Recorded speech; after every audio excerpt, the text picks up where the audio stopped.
जो अभी हाल की कंडीशन में भारत और पाकिस्तान में युद्ध हुआ है, उसमें टर्की ने ओपन सपोर्ट पाकिस्तान को किया है, जो हमारे देश के हित में नहीं है। हम उसका पूरा विरोध करते हैं।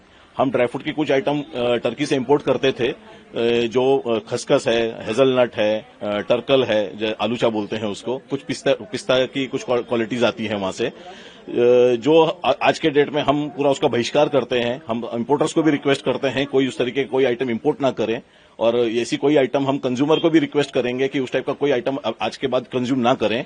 भारत में उसका सब्स्टिट्यूट बहुत बड़ी मात्रा में अवेलेबल है, जैसे टर्कल बोलते हैं, आलूचा बोलते हैं, उसका सब्स्टिट्यूट जर्दालू है, हेजलनट का सब्स्टिट्यूट बादाम है, और भी बहुत सारी आइटम है जिससे वो खाने से उतना ही इम्पैक्ट होगा बॉडी पे या ड्राई फ्रूट के हिसाब से।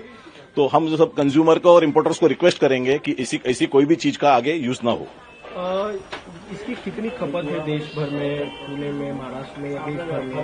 आप व्यापारी हैं, आप जानते होंगे इस बारे, उसके बारे में जानकारी दीजिए, और किस तरह इसका पूरा इम्पैक्ट अगर पड़ता है अगर ये बहिष्कार देश स्तर पर जाता है? पूना के हिसाब से देखा जाए तो इसका महीने का 100 से 200 करोड़ का ट्रांजैक्शन होता होगा टर्की से, और महाराष्ट्र के हिसाब से तकरीबन 1000 से 2000 करोड़ का ट्रांजैक्शन होता होगा। यहाँ पे बहुत बड़े बड़े इंपोर्टर्स पूरे महाराष्ट्र भर में हैं, और भारत देश का हिसाब किया जाए तो 10 से 20 हजार करोड़ का कम से कम इसका इंपोर्ट टर्की से होता है। लेकिन अगर ये पूरा बहिष्कार किया जाएगा तो टर्की की एक बहुत बड़ी कमर टूटेगी, इससे उनका बहुत आर्थिक बड़ा नुकसान होगा, क्योंकि भारत एक बहुत बड़ा कंज्यूमर मार्केट है। टर्की को टर्की का अगर बहिष्कार होता है भारत की तरफ से तो उनकी 50% कमर आर्थिक नुकसान काफी बड़ी मात्रा में होगा इस ड्राई फ्रूट इंडस्ट्री में। जो कुछ दिनों से जो देश में चल रहा है, पाकिस्तान के जो आतंकवादियों ने हमारे जो निर्दोष लोगों को मारा है अननेसेसरी, और उसका जवाब जब मोदी जी ने दिया है अपने तरीके से और देशवासियों के भावनाओं को ध्यान में रखते हुए, जब वो सब चल रहा था पूरा दुनिया शांत बैठा था, लेकिन टर्की अननेसेसरी बीच में आया, अननेसेसरी वो हमारे दुश्मन के साथ खड़ा हुआ है। लेकिन कुछ साल पहले या कुछ महीनों ही पहले जब वहां तकलीफ हुआ था, जब वहां भूकंप आया था, तो सबसे पहले मोदी जी और भारतवासियों ने वहां पर डॉक्टर भेजे, नर्स भेजे, पर फिर भी वो गद्दारी दिखा रहा है और दुश्मनी निभा रहा है।